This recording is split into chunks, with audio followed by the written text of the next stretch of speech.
गासिबो खौरांगिरिफोरखौ बरायबाय गोदान बोसोरनि मोजां मोननाय अननाय बावहरबाय आरो लोगोसे रायजो राजाफोरखौबो आंनि गोसो गोरबोनि खुलुमनाय सिबिनाय बयबो बावहरनाय जाबाय रायजोफोर आंनि दा लोगोआव दङ आंनिनो बिसालदे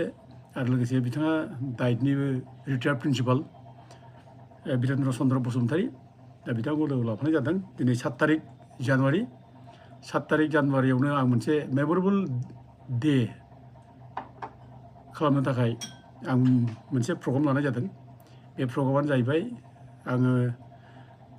2023 आव जेब्ला क'क्राझार जिल्लायाव 91 दिन थायो बे 91 दिन थानाय समाव आङो मेथाइ सोरजिदों मेथाइ सुजुदों गासै 8 दालसो मेथाइ दङ दा बेनि गेजेराव आं दिनै मोनसे मेथाइखौ आङो बेखेवनो हादों ओमफ्राय गुबुन मोनसे मेथाइआ बेखेवबावगोन दिनैनो आरोबाव बे मेथाइआ खिन्थु आं बेखौ माबायाव लिरनाय 2012 हालागै लिरनाय खिन्थु बै समाव बेखेवनो हानाय जायाखैमोन खननो हानाय जायाखैमोन बेखौ लेट जालांबाय दा थेवबो दिनै स्कप जाबाय जेब्ला आङो बे मोननै मेथाइखौ आं दिनै बेखेवगोन आरो नैबे फार्स्ट मेथाइआ जागोन आं बेखेवगोन आरो बिथाङा जेखौ बेखेवगोन बे जाबाय दानि जे ज' जालायनाय बोथोर जाबाय खौसे जानांगौ ज' जानांगौ दानि जोंनि परिबेसा मोजां नङा जाथिनि हालोदा गाज्रिथार बे हालोदाव जों जुदि ज' जालायनानै खामानि मावलायाबा जाथिया गिथावना मोनसे परिस्थितिजों सन्मुखीन जाबोगासिनो दं बेखायनो बेखौ लानानै आं मोनसे मेथाइ खौसेनि लिरनाय जादों आरो बिनि उनाव आं जायनाखि 2012 आव लिरनाय मेथाइ दोंसे मेथाइ बेखौ बेखेवबावगोन बिथाङानो दा बे जाहैबाय जे बर'नि जायनाखि जारिमिन जे बेफोर जिनिसा जोबोद माने गिथाव बाथाव माने बोथोरजों थांबाय दा बे गिथावना बोथोरफोरखौ लानानै आङो मेथाइ सुजुनाय जादोंमोन दा जेनेबा जोङो बड'फा उपेन्द्र ब्रह्म रुंसारि जानाय समनि उननिफ्रायनो BSc एकर्ड माने 1993 आव जानायनि उननिफ्राय दा जोंनि गेजेराव सानसुमा प्रेमसिं गारला गावस्रालायनाय जाबाय दा मानो बिदि जाखो दा बिनि पिक्चारखौ जों दा रायजो राजानो मिथिनांगौ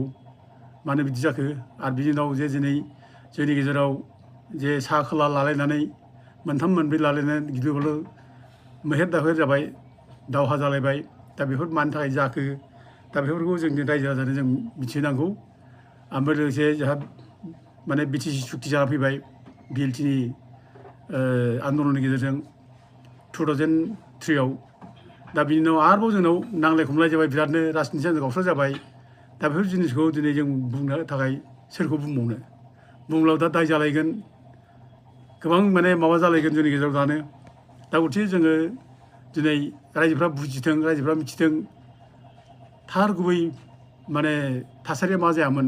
बेनि थाखाय बेफोर थासारिखौ लानानै मेथाइ दोंसे नैबे आं जायखौ सुजुदों दिनै बेखेवगोन बेखौ माने खालामनाय जादों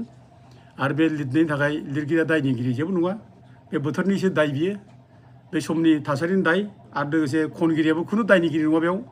खनगिरिया खुनु जेबो दाय गैया बै समनि थासारिखौ लानानैसो जाय लिरगिरिया लिरदों बेखौसो माने बेयाव खननाय जादों गथिखे खनग्रा ओमफ्राय लिरग्रा देंखो होग्रा बिसोर रावबो दायनिगिरि जाया दा आं बयबो रायजो राजाखौ खावलायो दा दिनै जोङो जानाखि जोंनि गेजेराव परिस्थिति जालांबाय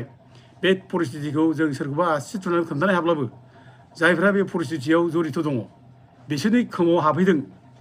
मिथिथों बिसोरनि खोमाव हाबनानै बिसोर लाजिनाय मोनथों बिसोरनि माने मेलेमाव हाबथों आरो बिसोरनि माने आखलखौ जाहाथे जों रेक्टिफाइ खालामनो हायो दा जों बेखौनो जों दिनै मेथाइ हिसाबै सुजुनाय जादों आरो बेखौ रायजोफ्रा दामना होनांगौ हाबा हुखा जेराव दामजोबना होनांगौ बेखौ जेब्ला दामगोन अब्ला जायफोरा माने बेफोर माने थासारियाव जरित दंमोन लोब्बा दंमोन बिसोर बेखौ खोनाब्ला लाजिगोन सुद्रायनो बाध्य जागोन ओंखायनो बयबो बे मेथाइखौ दामथों बयबो रोजाबथों आं बेनि थाखायनो खननाय समावबो जोङो मिउजिकखौबो खोब माने फक संनि मिउजिक होनाय जादों दा आङो बेखायनो दिनै बे दोंनै मेथाइखौ आं बेखेवनो थाखाय बिथां डाइटनि रिटायार्ड प्रिन्सिपाल बिरेन्द्र कुमार बसुमतारी बिथांखौ आङो बेखेवनायनि थाखाय खावलायनाय जाबाय खुलुमबाय लोगोसेयावनो प्रेस मिडिया एबा इउटिउबारफोरनिसिमबो आंनि गोसो गोरबोनि अननाय जासिबाय नंगौ हारिनि गेजेराव माबा मोनसेखौ लानानै दाङाबाजि जादोंमोन बे दाङाबाजिनि गेजेरावनो बबेखौबा मोननाय बबेखौबा खोमाना लानाय बेफोर जाथायफोरा बिथां दावराव देख्रेबनि गोसो गोरबोआव नुजाथिफैदों गोजावफैदों आरो बेफोरखौनो लानानै दिनै बिथाङा मेथाइ आखारै मेथाइनि गेजेरजों देंखो होनानै बे मेथाइखौ सोरजिनाय जादों। बिथाङा गावनो लिरदों आरो गावनो देंखोबो होदों। नाथाय जोंहा बिग्राय ब्रह्मआ बिथां गावनि गारांजों गोदै गारांजों बे मेथाइखौ देंखो होदों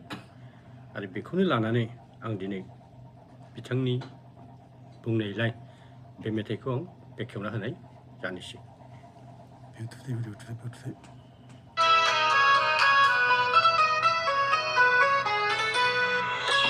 फैदो बर'फोर खौसे जादो, फैदो बर'फोर सिगांबोदो, हारिया लुबैबाय खौसेथि, समा थिनबाय खौसे जानो, खौसे जा बर'फोर खौसे जा, खौसे जा बर'फोर खौसे जा, बड'लेण्ड रायजो सोरजिनायनि गेरेमसा माहारि दानायनि गोथार सानस्रियाव बड'फानि थांखिखौ जाफुंहोनो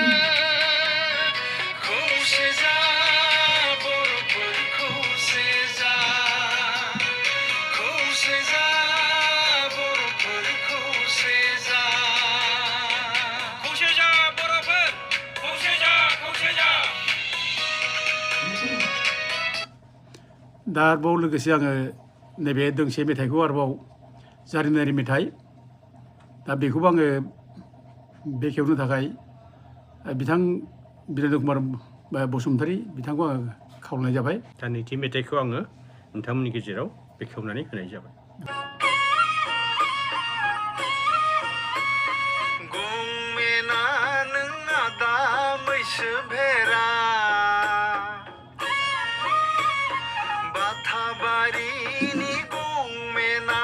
ना मैसो भेरा, जुजिदों मासिनि हाखा खुन्दा, हेगुर हेगुर सौलायलायदों, हेगुर हेगुर सौलायलायदों, हेगुर हेगुर सौलायलायदों,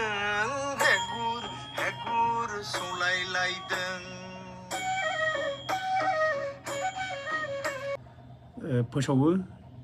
मेथाइखौ आं बेखौनो खावलायनाय जाबाय।